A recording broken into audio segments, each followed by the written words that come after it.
In this guide, I'm going to show you how you can turn the profanity filter on or off here in the Division Resurgence. Before we do get into this guide, make sure to like the video and subscribe to the channel with all notifications on. It really does help with the channel and it lets us know that you want more content like this. We'd greatly appreciate it. If at any point throughout this guide you did have any questions, just ask them down in the comment section below and we can help you out further. I'm going to be doing my best to reply to every single comment down there. First things first, what you need to do is actually open up the settings menu. You can do this just by hitting that icon up in that top right, just like so. And then from here, hit the settings gear down in the bottom left of that menu.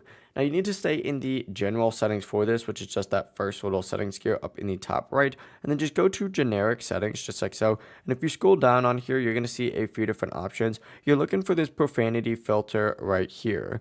You just need to go ahead and turn it to yes if you want it to filter out certain stuff, or no if you don't want it to filter out anything. Essentially, this is how you allow or don't allow it. But that really is it. That's the entire process. If you guys have any questions, ask them down in the comment section below and we can help you out further. I'm going to be doing my best to reply to every single comment down there. Before you do leave this guide, make sure to like the video and subscribe to the channel with all notifications on. It really does help us out and lets us know that you want more content like this. We'd greatly appreciate it. Have a great rest of your day though. Peace.